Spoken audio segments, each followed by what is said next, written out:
नमस्कार, आप देख रहे हैं CNZ रिपोर्ट्स। आप सभी दर्शकों का हमारे चैनल पर बहुत बहुत स्वागत है, अभिनंदन है। आज का वीडियो हम देश के उत्तर प्रदेश के उन लाखों शिक्षकों के लिए बहुत महत्वपूर्ण होने वाला है जो आज सुप्रीम कोर्ट को जो आदेश आया है 1/9/2025 को, उसमें कहा गया कि शिक्षकों के लिए सभी जो 2010 से पहले की नियुक्त हैं TT अनिवार्य है। ऐसी उम्र में जो शिक्षक 15 साल पहले नियुक्त हुए आज 50 से ऊपर की उम्र में हैं, उनके पास एक बहुत बड़ा मुसीबत का पहाड़ खड़ा हो गया है और वो आज राज्य सरकार से लेकर केंद्र सरकार दिल्ली तक महाआंदोलन की रणनीति बनाने जा रहे हैं। रामलीला मैदान में उनका धरना प्रदर्शन होने जा रहा है, उसको लेकर के आज हम चर्चा करेंगे इस वीडियो में। आपसे निवेदन है कि वीडियो में अंत तक जरूर बने रहिएगा और अगर वीडियो हमारी अच्छी लगे तो लास्ट में आप लाइक करके शेयर जरूर करिएगा, चैनल को सब्सक्राइब करिएगा। आपका जो सफ़र शिक्षा मित्र से और इंचार्ज अध्यापक तक कैसे गुजरा, आप थोड़ा सा पहले आप अपने परिचय दीजिए। मैं शैलेश कुमार, जनपद संबल बहजी ब्लॉक इंचार्ज अध्यापक हूँ इस समय वर्तमान में जी। बहजी ब्लॉक में तो कैमरे की तरफ देख के बात करो। हाँ, शिवराजपुर की बढ़िया में मैं इंचार्ज अध्यापक हूँ जी। मेरा जो सफ़र तय हुआ था वो 2008 शिक्षा मित्र का लास्ट बैच था जी। मेरी ग्राम पंचायत में एक वैकेंसी थी, खाली थी वैकेंसी, एक महिला का चयन हो गया था तो उन्होंने ज्वाइनिंग ली नहीं, तो वैकेंसी खाली चल रही थी तो मैंने उस पर आवेदन किया। मेरे नंबर सबसे ज़्यादा थे इसमें जी, तो मेरा चयन हो गया जी। गांव में स्थिति भी मेरी मजबूत थी और मेरिट में भी मेरा पहला नंबर था गांव में, पहला नंबर, टॉपर थे आप ठीक जी। तो मेरा सपना था कि मैं टीचर बनूं और टीचर की तैयारी कर रहा था मैं।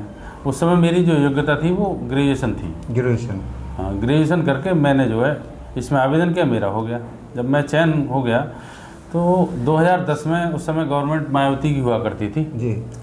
तो मायावती की गवर्नमेंट में मायावती ये बताया कि अनट्रेंड टीचर नहीं रखे जाएंगे या इनको ट्रेंड किया जाए। केंद्र का एक NCT का नोटिफिकेशन आया कि जो अप्रशिक्षित शिक्षक हैं उनको प्रशिक्षण कराया जाएगा, तो वो सारे देश के लिए आया और उत्तर प्रदेश में भी शिक्षा मित्रों को भी केंद्र ने प्रशिक्षण आपका करा दिया। उसके बाद आपका समायोजन हो गया।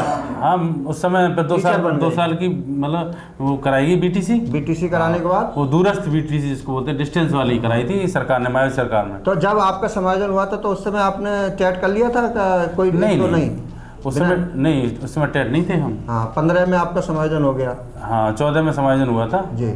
तो समायोजन के बाद हम अध्यापक बन गए जी। दूसरा हमें विद्यालय मिल गया।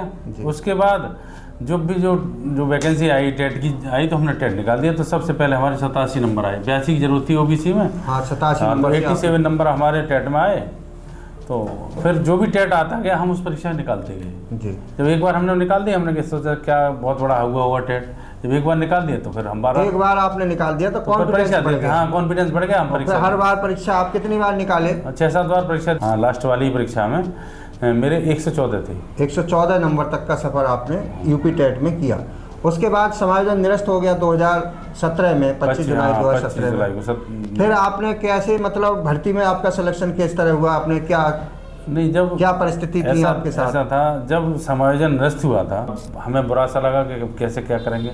तो ये टीचर, सरकार की कोई कमियाँ रही, उन्होंने कहा सरकार ने ये गाइडलाइन पूरी नहीं की, ये नहीं की, वो विभाग जाना है, उनका मसला जाना है। लेकिन अब हमें बहुत डिप्रेशन में आए, बहुत धरना प्रदर्शन किया हमने जी। फिर सरकार ने जो है उस समय 10,000 रुपये मानदेय कर दिए। 3500 मानदेय मिला करता था। हाँ, उस समय 2017 में 10,000 रुपये, 3500 इसी उसमें थे कि कभी हम मतलब परमानेंट हो जाएंगे। इसी चक्कर में लोग 3500 पे काम करते रहे लालच में। लेकिन ऐसा पता होता तो नहीं करते काम कि 3500 ही रखा जाएगा। लेकिन सरकार ने 10,000 कर दिए 3500 के बाद। फिर पता चला कि अब ये वैकेंसी आने वाली है, सरकार वैकेंसी ला रही है। लेकिन एक परीक्षा और है, सुपर टेट नाम से एक परीक्षा है जो शिक्षा मित्रों का समायोजन निरस्त हुआ 1,37,000 का, उसको 2 चरणों में 2 भर्तियों में तोड़ करके 68,569 की 2 भर्ती निकाली। तो आपका कौन सी भर्ती में हुआ? पहली भर्ती में 68,500 पहली भर्ती आई थी। उसमें ये था कि 25 नंबर इन्हें वेटेज के मिलेंगे शिक्षा मित्रों को, अनुभव के मिल जाएंगे और ये परीक्षा दें। फिर हमने तैयारी शुरू कर दी जी। लगभग उस समय 42 की एज रही होगी हमारी जी। तो तैयारी की पहली अटेम्प्ट हमारा हो गया। फिर हम 10 महीने का गैप रहा उस समय। 10 महीने के गैप के बाद फिर हम दोबारा अध्यापक बन गए। देखिए, 10 महीना आपको बीच में खाली रहना पड़ा 10,000 मानदेय पे। हाँ। उसके बाद आपको वेतन, फिर आज आप जो है एक इंचार्ज अध्यापक के पद पे हैं।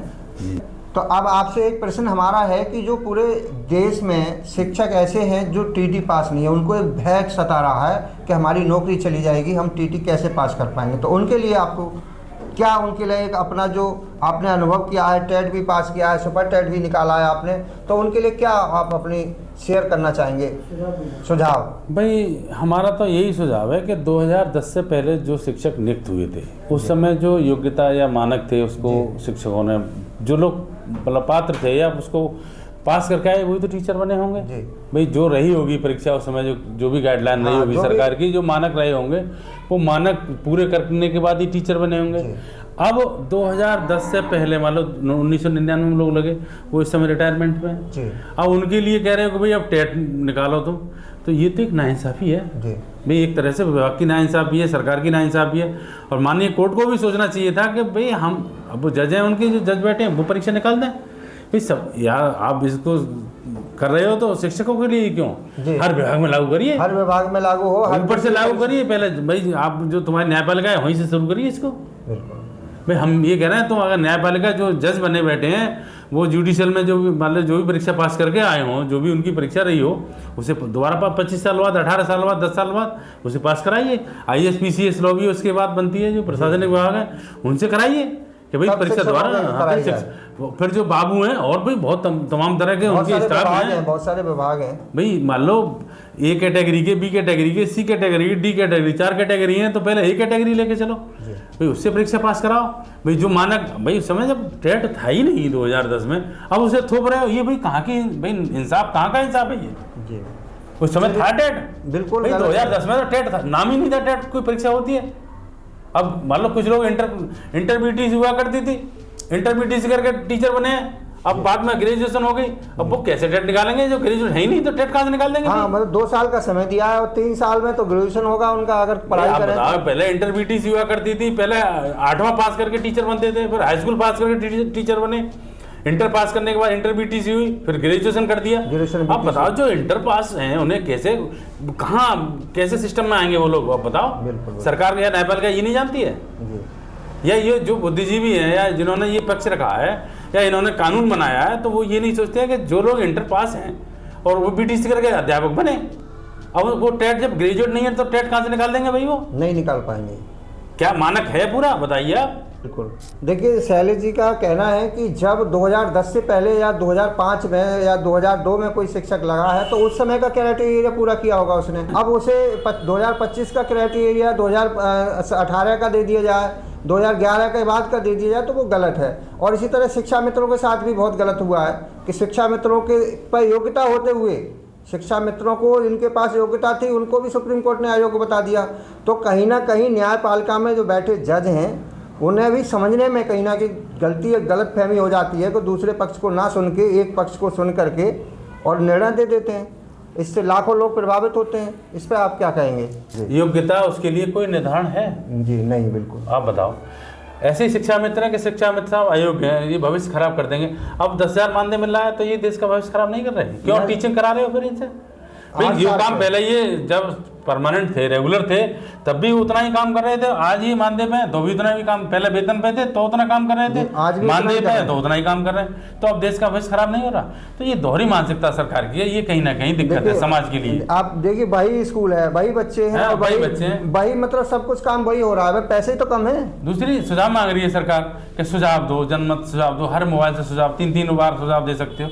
अरे सुझाव ये कौन नहीं जानता है? 2017 से 25 हो गई, 8 साल हो गए, 10,000 मानदेय पे कोई सरकार ये नहीं जानती है कि हर चीज महंगी होती जा रही है, महंगाई आप तो कुछ मानदेय बढ़ना चाहिए कि नहीं बढ़ना चाहिए? इसमें क्या सुझाव की जरूरत है? ये तो हर आदमी जानता है। आप तो शहर में रह रहे हैं, आप MLA MP लोगों की पेंशन दे रहे हो, उन्हें हर विधानसभा के चुनाव के बाद उनका तुम मानदेय, वेतन, तमाम सुविधाएं बढ़ाते जा रहे हो। तो ये शिक्षा मित्र मतलब ये ऐसी कैटेगरी पैदा हो गई कि इसको तुम गड्ढे में डाल दो। भाई इनके भी तो खर्चे हैं, इनके भी बच्चे हैं, इनका मतलब पूरा जीवन इन्होंने इसमें खपा दिया, इन पर बचा ही क्या है? बचा क्या है? मतलब 10,000 लोग शिक्षा मित्र खत्म हो चुके हैं आज 2017 से अब तक।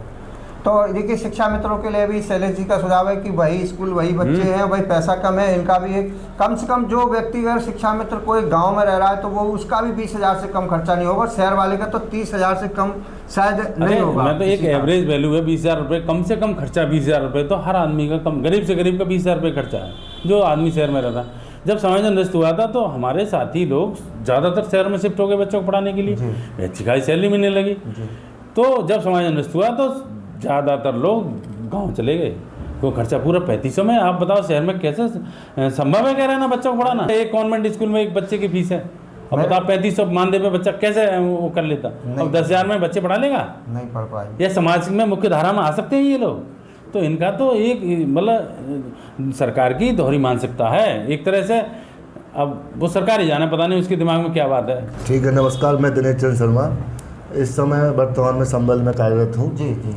और इस मामले में इतना ही कहना चाहूँगा कि जब रेस चल रही है तो बीच रेस में गेम के नियम नहीं बदले जाते। जब रेस स्टार्ट हो गई है तो नियम नहीं बदले जाएंगे।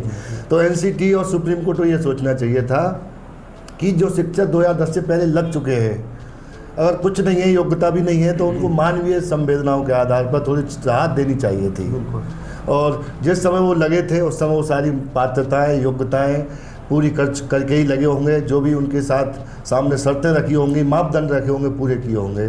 जब तक आदमी आगे जो जितना सीखता रहता है उतना सीखना चाहिए। और शिक्षक भी लगातार प्रशिक्षण भी लेते रहते हैं, विभाग से प्रशिक्षण होते हैं और विभागों में तो प्रशिक्षण भी नहीं होते। शिक्षक तो अपना ज्ञान उसका तो विस्तृत होता चला जाता है, उसके बाद उसको लंबे समय के बाद एक परीक्षा लगाना ये न्याय उचित तो नहीं है। लेकिन अब टीटी पास करना है तो क्या कहेंगे आप, कैसे करना चाहिए जो परीक्षा पास हो जाए? पदम सिंह जी, मैं आपके चैनल के माध्यम से कहना चाहता हूँ कि पहले तो सरकार अपना रिव्यू फाइल करे वहाँ कोर्ट में, सुप्रीम कोर्ट में जाके जो बातें हमने आपको बताई हैं, ये जो शिक्षकों की समस्याएं हैं वो उनके सामने कोर्ट में रखी जाएं।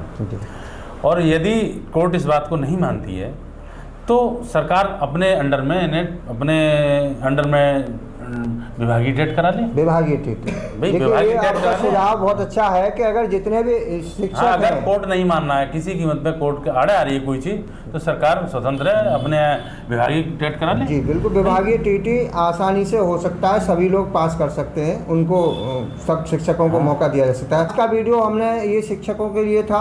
अगर आपको हमारा वीडियो कैसा लगा ज़रूर कमेंट बॉक्स में लिखिएगा और कमेंट में लिखें और लाइक और वीडियो शेयर भी करिएगा।